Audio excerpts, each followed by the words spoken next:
Hello everyone and welcome back to the channel. In this video today we're back again with another reaction video, and this is to the Nordic Council explained, Norway, Finland, Sweden, Denmark and Iceland's union. So let's get right into it. Today I've heard a little bit about this. I've covered a lot of videos which have covered topics about the Nordic countries, but this is the Nordic Council. So let's get right into it. For today, let's educate myself. Let's go. Hello and welcome to another TLDR EU video. Following on from our video where we briefly explored the crazy and complex arrangements of European bodies, we thought there was a good time to dive deeper in some of the groupings and associations that make up Europe. So we asked our patrons where we should start, and they very narrowly voted for the Nordic Council. So in this video we'll take a look at exactly what the Nordic Council is, and what position it holds in an ever-expanding European Union. If you want to have a say in the topics we cover in the future, then be sure to sign up to the TLDR News Patreon. Doing so will get you access to perks from all across the TLDR News network, from early access to videos and your name in videos, to live events and exclusive content. Find the full list of perks and sign up now by clicking the link in the description. Formed back in 1952, the Nordic Council consisted of just 4 countries: Denmark, Iceland, Norway and Sweden. Later expanding to include Finland in 1955, the Faroe Islands and Åland in 1970, and Greenland in 1984. The very notion of a Nordic Union wasn't anything new though, going all the way back to the 40s. A proposed Scandinavian Defence Union was actually abandoned when Denmark, Norway and Iceland all opted to join NATO instead in 1949. Okay. Then a further attempt to integrate Denmark, Norway and Sweden in an economic customs union during the late 1940s also failed, culminating in the Danish Minister of Trade, later becoming Prime Minister, commenting, "In my office in the Ministry of Trade in Copenhagen, I have a cupboard in which I store my important documents. In it, I have a drawer marked studies and minutes referring to Nordic economic cooperation. It's packed full. It's bulging with paper." Okay, so it looked like it took a long while for this to finally happen, but then after all these years, it finally did. So I guess it's a good idea after all if it finally works. There's no drawer marked with the results of Nordic cooperation. But if there were, then it would unfortunately probably be, not completely, but certainly much less packed. That being said, the Danish Prime Minister proposed the creation of a consultation body where Nordic parliamentarians would meet regularly, a body that would become the Nordic Council. Today the Council consists of 87 elected members, forming a formal interparliamentary group, driven by the desire to make the Nordic region one that people want to live and work in. 20 of these elected members are from Denmark, Finland, Norway and Sweden, and there's also 7 from Iceland. 2 of the Danish representatives are allocated to the Faroe Islands, and a further 2 to Greenland, while Finland allocates 2 representatives to Åland. When we say elected representatives, they're actually members of their respective national parliaments and are nominated by their party groups. So how does it kind of work, the amount of members you get? Is it based on population? Is it based on another factor? Because some countries obviously have a lot more than others. As stressed on the Nordic website for cooperation, there is no procedure for direct election to the Nordic Council. Instead, they're simply sent from their national parliaments. The presidency of the Council rotates every year between 5 Nordic countries, with the ordinary session, normally held in November, hosted in the country that holds the presidency at the time. Beyond the ordinary session though, the Council also meets again for a theme session in April. Parallel to the Nordic Council, in 1971, the Nordic Council of Members was established following the Helsinki Treaty. Designed to supplement the overarching Nordic Council, the Council of Ministers, as the name suggests, contains a minister from each member state, typically the minister whose portfolio already includes foreign affairs, each with a relevant specialism. The majority of political work and cooperation is conducted through a series of committees, with a defined process from proposal to decision. Any member or group of members can make a proposal to the Council, which is then referred to the relevant committee.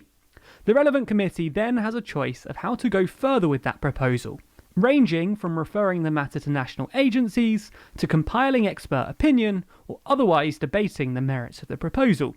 Overall, there are 7 key committees. The Presidium, representing the Nordic Council's political leadership, and responsible for overall political matters, planning and budgets, as well as foreign and security policy and parliamentary cooperation. The Committee for Nordic Knowledge and Culture in the Nordic region. What's this? As the name suggests, it focuses on the likes of culture, research and education, as well as most of the volunteer sector, and aspects such as sport, languages, films and the arts. Wow, The that's Committee really cool for to a have that. Sustainable Nordic Region, Yeah, we need focusing that. on the protection and sustainability of the environment, nature and natural resources more generally. The Committee for Welfare in the Nordic Region, dealing with the Nordic welfare model and striving to find solutions that are both sustainable and cost-effective. See, they're so well organised. I love the way they've put these very important topics into categories to focus on. The organisation skills I'm very impressed with here. The Committee for Growth and Development in the Nordic Because Region, all of these are such focusing on important issues topics. relating to the labour market, business, trade and freedom of movement. The Control Committee, exercising parliamentary control over work financed by Nordic joint funds. And the Election Committee, preparing and submitting proposals for the elections held during the plenary assembly. The committees, while having their own targeted areas of focus, work towards a number of policy areas and aims that are central to the entire Nordic Council. Legislation and justice. Given relatively open borders due to the fact that the Nordic Council member states are also members of the Schengen area, a common approach to cross-border crime is taken by the Council, with the Council stressing that strengthened police cooperation between the Nordic countries is one of several joint measures to stem this trend. Working life. Working together to face significant changes, such as demographic change, globalisation and international competition, that face the Nordic labour markets. Digitalisation. They're working with the Baltic countries to develop a single digital market in the Nordic and Baltic countries, further integrating an already digitised and highly innovative set of countries. Disability. Ensuring that throughout the Nordic region, the inclusion of those with a disability is a key aim, and that everyone has the right to participate in society on equal terms. See, this is a very important topic that's kind of not really touched on as much as it should be, because if you go to the United Kingdom, I have to say, if you're disabled, it must be very hard to get about, because if you ever go to the London Underground, sometimes the lifts ain't working, sometimes the escalators ain't working, and you've got these long stairs. I'm thinking, if you're in a wheelchair or you need crutches or you struggle to walk, you have any disability, it could be just really difficult to navigate your average day-to-day life, really. So I feel this is something we need to focus on a lot more as well, regardless of their physical or mental ability. The environment and climate, and the Nordic bioeconomy, ensuring that the Nordic region is at the forefront of efforts to develop clean, resource-efficient and sustainable consumption. Children and young people. They're focusing on making the Nordic region the best place in the world for children and young people, leading the way in efforts to promote the welfare of children and young people. They are the future. Energy. In line with the sustainable consumption aim as part of the environment and climate policy area, they're working towards an integrated regional system and leading the way on switching to green energy sources globally. Culture. They're rewarding the best in Nordic literature, music, film and other areas. Education and research. Again, in line with its aims for children and young people, they're ensuring the highest quality education and research throughout the region. Gender equality. Well, that's pretty self-explanatory. Yeah. Language. Leading the charge on mutual recognition and understanding of each other's languages. Health and social affairs.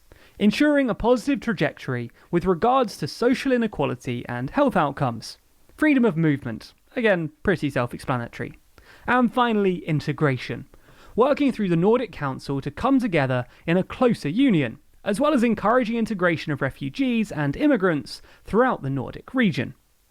Back in October 2019, the Nordic Council came to international prominence after Greta Thunberg, the Swedish schoolgirl that's led international school strikes, rejected an environmental award from the Nordic Council, citing, among other factors, I remember that this. Sweden, along with most of the Nordic region, lives as if the world has the resources of 4 planets. So, what do you think? Is the Nordic Council the start of greater and greater cooperation across Nordic borders? Or is the Council pointless in a European Union that continues to draw more and more competencies to the centre?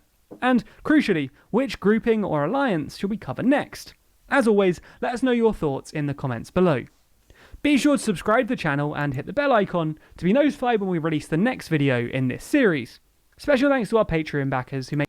Okay, so I kind of have a question about that. So she kind of rejected the prize from Nordic countries. And I have to say, does any country do looking after the environment better than the Nordic countries? Because I'm trying to think of one that actually takes it serious or even more serious than the Nordic countries do. And I can't think of one single country that does. So if there is one, let me know. I definitely know in the United Kingdom we don't take it as seriously. The United States, I know they don't. China don't. Russia, they don't. So I'm trying to think of one. So if you know any, let me know in the comment section below. But this is very interesting about how they all work together. The plan's been in motion for a very long time, and it finally happened after all those years of hard work putting it together. And it's kind of cool to see them focus on the very important topics, obviously education, arts, looking after the planet. And also I like that they're focusing on making the world accessible for people with disabilities, because I think about that, like, it could happen to anyone, obviously, touch wood, like I don't want to ever become disabled, of course. But if it does, navigate in your daily life, because there's so many steps, there are not really many places like with lifts or escalators that could break down, and you kind of just struggle to just navigate the world, and it's kind of sad to see. So if you guys want more reaction videos like this, let me know, and I'll see you guys in the next video. Have a great day, everyone.